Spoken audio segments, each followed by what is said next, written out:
Bueno, ustedes saben que la invitación al foro fue realmente para mí una enorme satisfacción porque lo que quiero compartir no son tanto a lo mejor conocimientos o resultados, porque finalmente esos se pueden buscar perfectamente en las publicaciones o en otras charlas donde más formal o menos formalmente tenemos, pero lo que quiero es que en este momento donde estamos todos tan agobiados, tan cansados, tan sobrepasados de la virtualidad, encontremos una forma de apoyarnos unos con otros, porque créanme que los bioquímicos necesitamos apoyarnos. ¿Saben por qué? Porque la palabra bioquímico no existe en todo el mundo. Entonces, se confunde cuál es la actividad que tenemos los que hemos decidido esta carrera. Sin embargo, una primera aclaración importante es algo que todos ustedes saben, que en Estados Unidos el bioquímico se llama PhD, o sea, el Philosopher Doctor, porque son profesionales que están en el área salud, pero que no son médicos, sino pueden serlo, porque cuando es MD, PhD, son ambas cosas, pero pueden ser exclusivamente PhD y no se llaman bioquímicos porque la carrera específica no es así. La carrera bioquímica está en pocos lugares, pero no quiere decir que nuestra actividad no tenga que estar formalmente insertada como expertos en lo que podemos ser. Fíjense esta diapositiva que es muy significativa. En el Congreso de Lugo de hace 2 años, el presidente de la Asociación Argentina perdón, Asociación Americana de Genética Humana, dio una charla muy interesante y resulta que la charla empezó con los mitos de la genética, o sea, desmitificar la genética. ¿Por qué la genética hay que desmitificarla? Porque la genética no es excepcional. ¿Necesita consentimientos informados larguísimos? No los precisa. El asesoramiento para un test no debe tener menos de 2 horas. Para nada, depende de cada circunstancia. ¿Solamente puede ser indicado por un genetista? En absoluto. Cualquier especialista en la enfermedad que involucra el estudio genético puede incorporar, y mucho más el clínico de la especialidad, puede indicar el estudio genético y sin ninguna duda un asesoramiento genético bien hecho es indispensable. Entonces, ¿puede ser interpretado solamente por un genetista? Probablemente sí, pero lo más importante es que la interpretación tiene que ser un experto. Entonces, un asesoramiento en genética no puede ser menos a varias horas, es todo un mito, porque la genética no es conceptualmente distinta, la enfermedad genética y la práctica de la genética tampoco son distintas. Es algo que lo aprendimos hace poco y que justamente en este congreso, el del HUGO, es el congreso que la sociedad que se creó para secuenciar el genoma humano quedó como sociedad tal y además tiene un journal, Human Genetics, que publica desde la época del genoma humano, o sea, a principios de este siglo, y lo principal que transmitió el doctor Leslie Biesecker es que el principal desafío es cambiar el modelo mental de la genética y de la genómica que queremos para llevar adelante estos cambios en salud. Ustedes dirán, ¿y por qué me la agarré en genética? Bueno, porque es cierto, yo soy una bioquímica genetista, pero el principal concepto de esta diapositiva es que los bioquímicos somos los que estamos entrenados absolutamente a hacer estos estudios y a interpretarlos para darlos digeridos al resto de los profesionales de la salud y que no haya confusiones, malinterpretaciones, porque ¿saben qué ocurre? Aún hoy los estudios genéticos no son fáciles de indicar, de realizar, por los costos, por la complejidad, por los aparatos. Entonces, los errores que se cometen en estos estudios, no sé si los vamos a conocer, por lo menos tal vez Paloma, pero no todos los demás que estamos aquí. Por favor, la próxima. ¿Puedo pasar yo? Entonces, fíjense ustedes cómo dos cosas pueden ser absolutamente distintas y se hacen exactamente con la misma muestra. ¿Por qué? porque uno puede estudiar con la misma técnica, uno puede estudiar un tejido y entonces es una mutación, va a detectar una mutación somática y corresponde, por lo que es mi especialidad, a un cáncer esporádico que está presente en el tumor y es solo responsable del tumor. Sin embargo, si ese mismo estudio genético se hace en sangre, deviene mutación germinal, o sea que está presente en todas las células del organismo, con alguna excepción por los clones hematopoyéticos, pero no entramos en esas disquisiciones que no son el objetivo de la conversación. Son responsables de la herencia porque 50% de probabilidades en cada embarazo y se expresa en los órganos blancos. Por lo tanto, la somática se usa para tratamiento, respuesta al tratamiento y pronóstico. Y el análisis germinal es responsable de las enfermedades hereditarias. Sin embargo, cuando un estudio somático se encuentra la mutación, hay que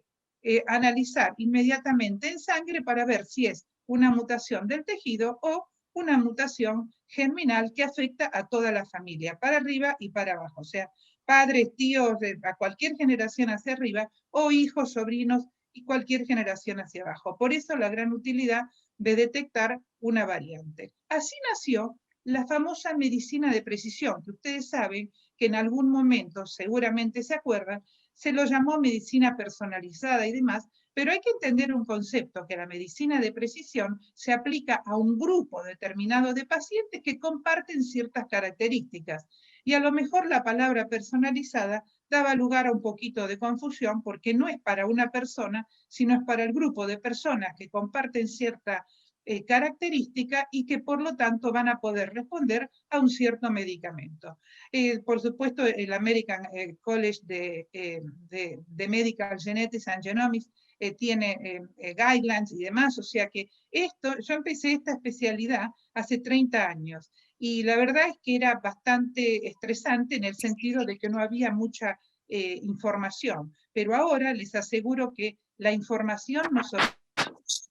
hay bases de datos, por ejemplo LOBD, que es donde nosotros depositamos los datos, CleanBar, que 2 veces por año se juntan para homogeneizar toda la información, LOBD es europea, CleanBar está en Estados Unidos, y entonces aquí uno entra a las variantes que detecta y puede determinar perfectamente qué es lo que está informando. Sin embargo, ¿qué pasó? Con todo este gran desarrollo de la tecnología en genética, aparecieron los estudios en paneles. Y el estudio en panel por NGS, Next Generation Sequencing, hizo en este milenio sobre todo que los aparatos muy poderosos puedan secuenciar desde paneles de genes hasta el genoma completo. Todo esto tiene toda una serie de procesos bioinformáticos donde la parte más importante, aunque no se hace de rutina, nosotros la hacemos siempre, pero esta es una de las deformaciones, son las band files, donde uno ahí puede detectar la profundidad y la heterogeneidad, si es heterocigota u homocigota, de la variante, y después, bueno, el variant calling, que eso es un listado Excel, donde están listados todo lo que se encuentra. Entonces, el annotation file tiene todas las características que se necesitan, cromosoma, ubicación, alelo de frecuencia, alelo alterado, el SNP, todo esto, que no se preocupen ni siquiera en tratar de entenderlo o de memorizarlo, porque aunque aquí parezca toda una cosa complejísima, en este momento es algo que los especialistas pueden continuarlo fácilmente. Entonces, todo esto nos lleva a que, con todas las frecuencias poblacionales, hay una información que es absolutamente inmensa. Empezamos recién, cuando tenemos todo esto solucionado, que aparece muchas veces, otros hay que buscarlos en los archivos que el secuenciador nos brinda, tenemos la frecuencia poblacional, el análisis in sílico de la patogenicidad, el análisis de la conservación, o sea, si es un aminoácido muy conservado, el mínimo cambio de base, por más que sea cambio silencioso de base, o sea que el aminoácido no cambió, puede haber alteraciones en la estructura, la cobertura BAN, que se las mencioné antes, porque de esa cobertura podemos confirmar mediante la secuenciación de Sanger interpretar las variantes y recién ahí estamos en condiciones de hacer el informe. Quiero decirles que Sanger, que ustedes saben que tuvo 2 premios Nobel por la secuencia de ADN y por la secuencia de las proteínas, es una reacción que aún hoy es confirmatoria, es el gold standard en cualquier estudio y en cualquier parte del mundo. Y recién ahora es cuando nos ponemos a trabajar. Hay un programa que es buenísimo, se llama Alamo, y entonces, por ejemplo, fíjense esta variante que se detectó en la poliposis, en los pacientes del grupo Ashkenazi, que es la modificación del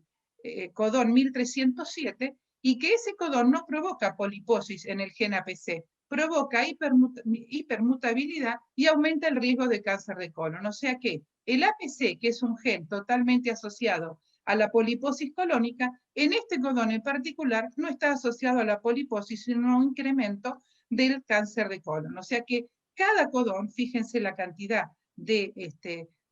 reportes que tienen la LOBD, cada codón tiene una interpretación adecuada y mucho más en esto. Fíjense qué bárbara la reacción de Sanger, donde aquí se nota con la flecha los 2 piquitos del cambio de A por G y el cambio de T por C en el reverse. Cuando nosotros buscamos en las bases, tenemos que tener mucho cuidado porque hay veces que está cambiado el transcripto, pero siempre está perfectamente aclarado que es el transcripto más reciente y en todas está referido eso. Pero son detalles que es nada más para que vean que no es abrir la base y listo. En el reporte del Alamo figuran casi todos los genes, por no decir todos, porque en realidad abarca todo el genoma. Y por ejemplo, nosotros también estamos haciendo estudios cardiogenéticos. ¿Qué quiere decir eso? Que buscamos lo que el especialista médico, que en nuestro caso es Florencia Mandó, y nos pide, por ejemplo, en este caso, el estudio del gen LMNA. Entonces, la laminina es un gen involucrado en estas patologías cardíacas que yo no conozco, no me interesa conocer ninguna, porque realmente con la oncología ya estamos absolutamente completos, pero estas enfermedades cardiológicas las empezamos a incorporar porque son magia.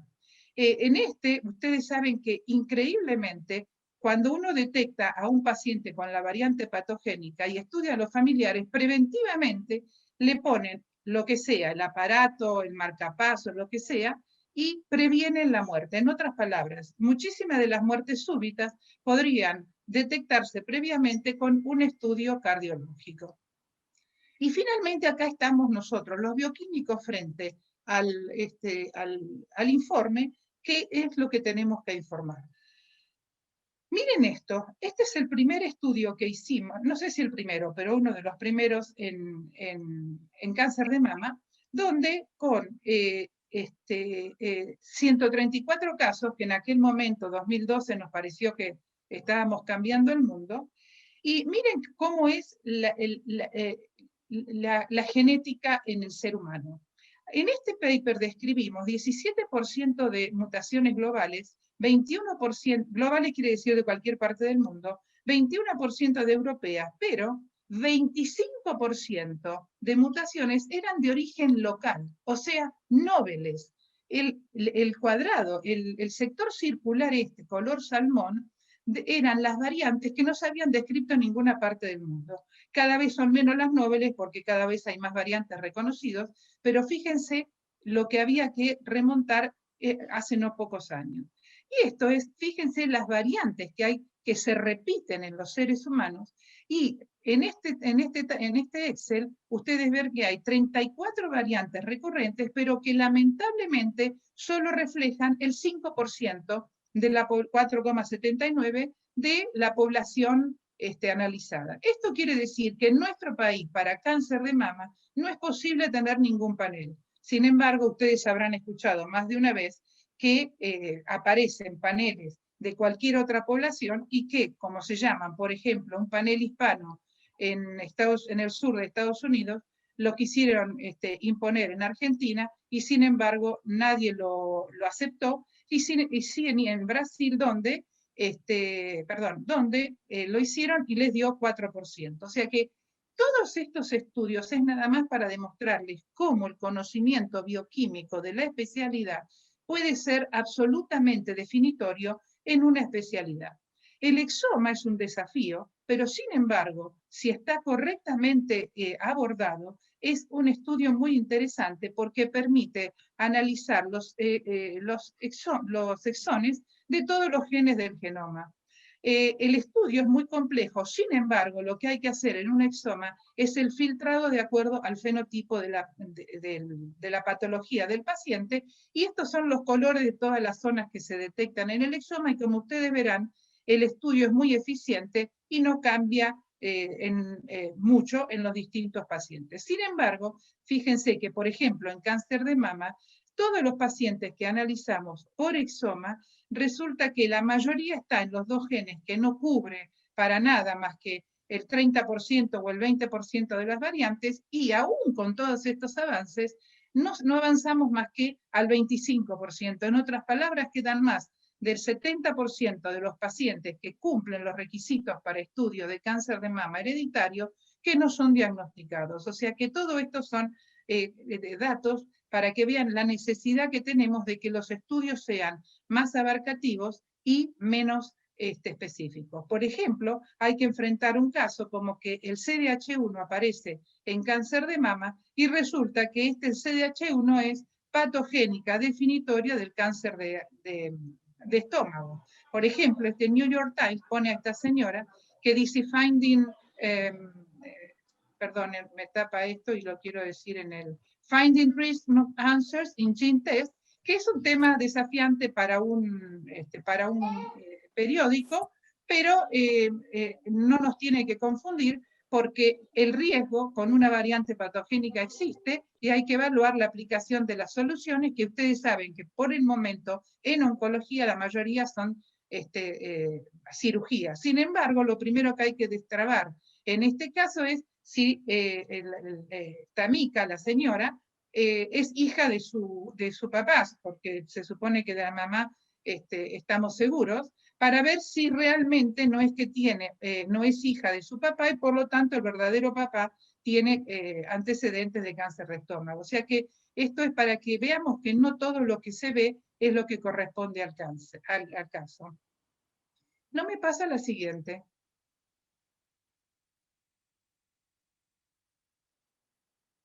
¿Puede ser? Ahí está.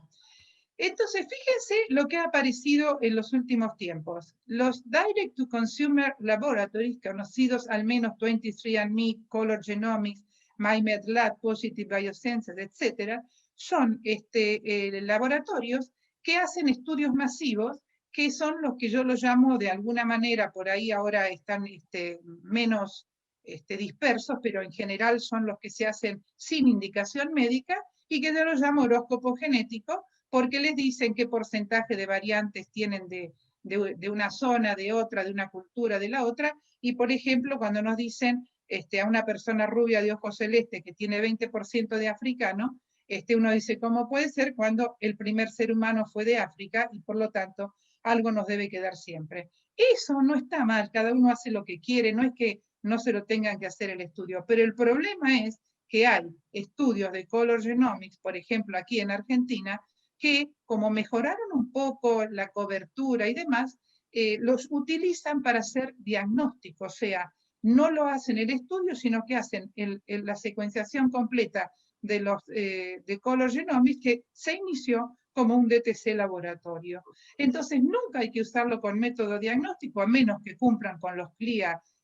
laboratorio, con los requisitos de CLIA Laboratory en Estados Unidos, que son los de análisis clínicos aquí en Argentina, y que el gran dilema ocurrió porque la FDA autorizó a 23andMe a informar las 3 mutaciones del panel Ashkenazi, de los judíos Ashkenazi, porque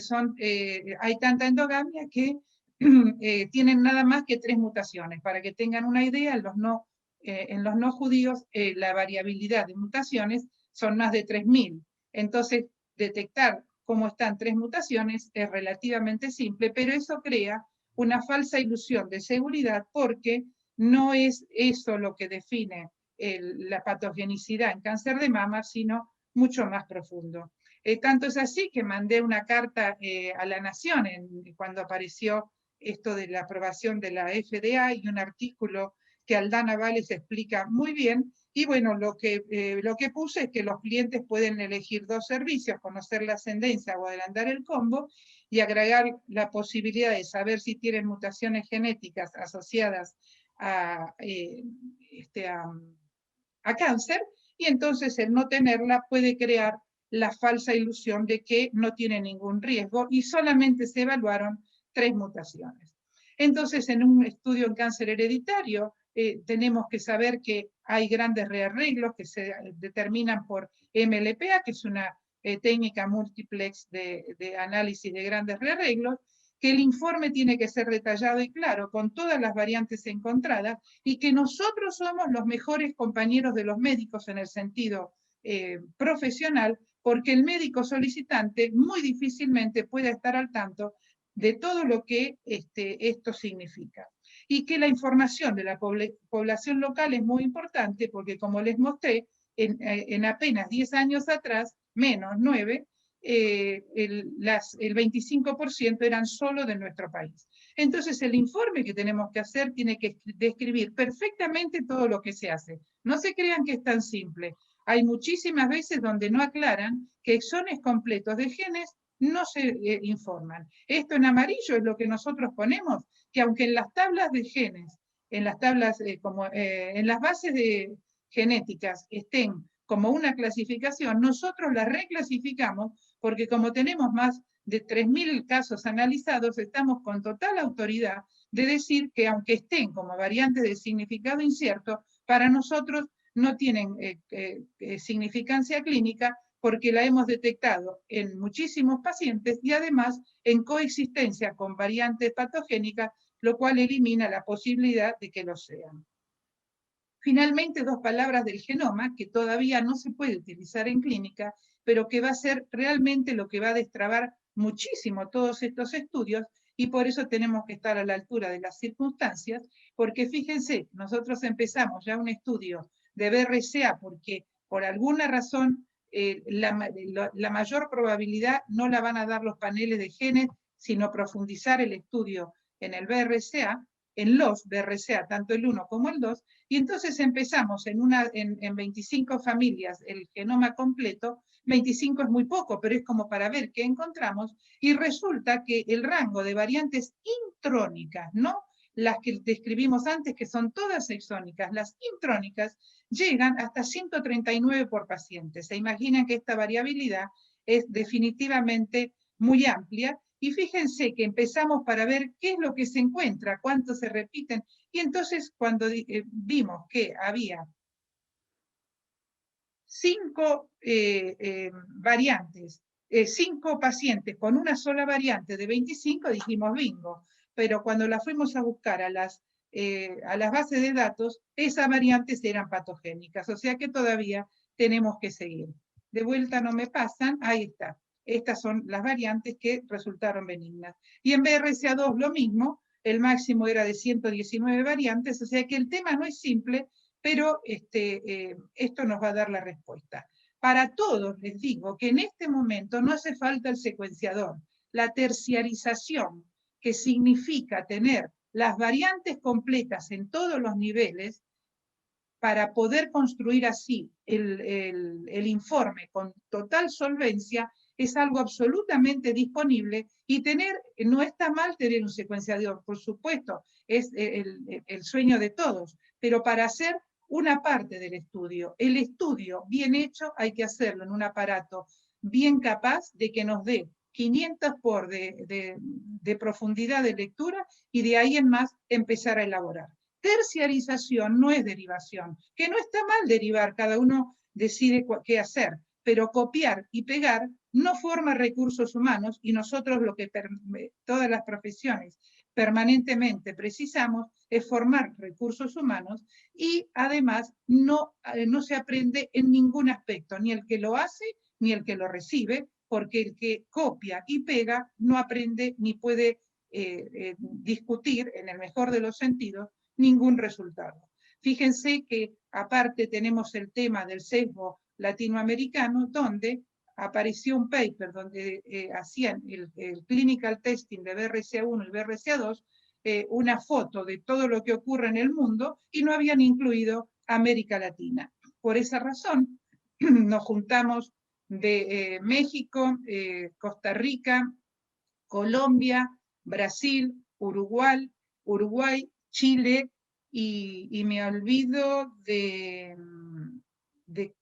bueno, no importa, éramos 8 países y publicamos en el mismo journal, en Nature Paper Journal Genomic Medicine, el comentario y cómo trabajamos los que terciarizamos las secuencias. Entonces, en conclusión, las secuencias genéticas y genómicas es de mucha importancia emitir informes claros con la correcta interpretación y las variantes encontradas imprescindibles para definir el asesoramiento y el manejo clínico. Ustedes saben que todo esto se basa fundamentalmente en seguir la nomenclatura del HGBS, que nos dice perfectamente, y a cada rato las cambian, porque hay que simplificarla, pero hay que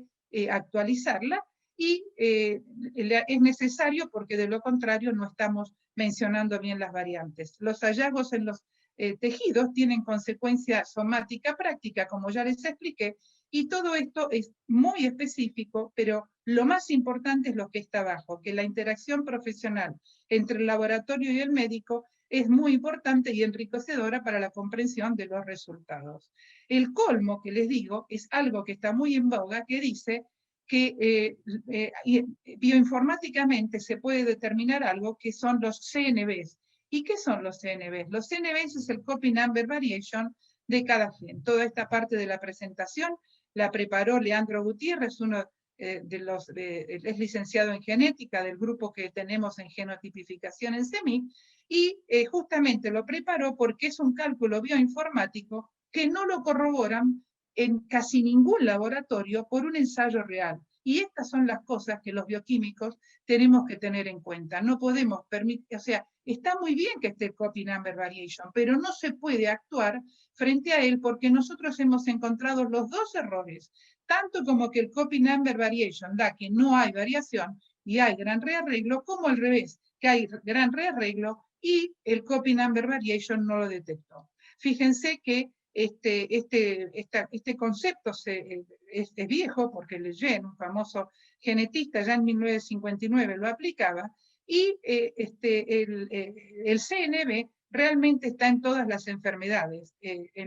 principalmente en las neurológicas y muchísimo en las oncológicas. No se preocupen por esto, porque simplemente es para decirle que en el cariotipo puede detectar, porque si falta medio cromosoma, por supuesto que es visible, pero que es tanto a grandes rasgos como el cariotipo, como por microarray cuando hay desbalance del número de copias, como por todos los demás métodos de secuenciación, como el NGS que vimos, y los confirmatorios, que son los que se hace el ensayo, no es un cálculo como el MLPA. Entonces,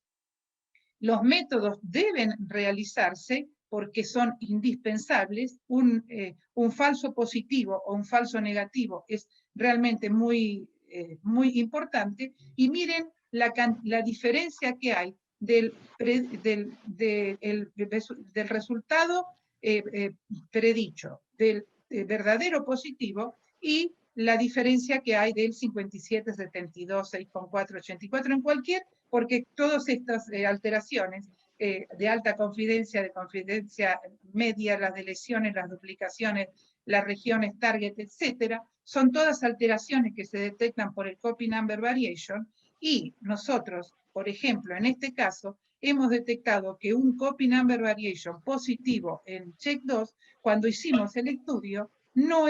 tenía copy number variation, sino que el exón estaba perfecto, y lo que se detecta por dos, esta es la foto del ensayo de MLPA que hicimos, y esto demuestra que si el número de copias no está validado, es un ensayo que no se puede determinar patogénico, porque entonces ustedes se imaginan que se hace la cirugía, lo que sea, y no lo necesita, o que no esté, y entonces se le da la tranquilidad de que no tiene la variante, si es un familiar, y del caso índice, y no se lo trata. Todo esto no es para demostrar qué se hace en genética, pero créanme que nosotros estamos en un momento bisagra. ¿Y saben por qué? Porque ahora empezaron a ocurrir detalles que nos tienen que alertar. Resulta que el hecho de poner en la mesa que se vienen a hacer estudios gratis, estudios genéticos gratis para enfermedades raras, es el principio del fin de nuestra profesión. ¿Saben por qué? Porque eso seguramente tienen un componente de dumping. ¿Saben lo que es dumping? Regalan los estudios, destruyen el especialista en esta profesión y después lo ponen al precio que quieren. Eso está realmente implementado con una formalidad que ya está elevado, vamos a ver si podemos hacer algo, porque el ofrecer formalmente, no sé si ustedes lo vieron, hay un artículo en Infobae de hará un mes, donde ofrecen formalmente los estudios en un laboratorio que es un médico que en realidad tiene un consultorio de asesoramiento y otro de una cardióloga que lo mismo tiene un consultorio de cardiología y ofrece los estudios. El médico que ofrece los estudios, el médico genetista, no sé si cobra, pero la cardióloga sí, cobra 25.000 pesos. Y ustedes saben que ellas están en combinación con el laboratorio de Estados Unidos, que ya les digo cómo se llama, es el laboratorio Invita, y este laboratorio tiene un programa que se llama DETEC, y el programa DETEC es para los países pobres, porque he tenido una conversación por Zoom hace poco con ellos, porque la verdad es que me enojó mucho que ofrezcan los estudios gratis, porque es realmente, no se puede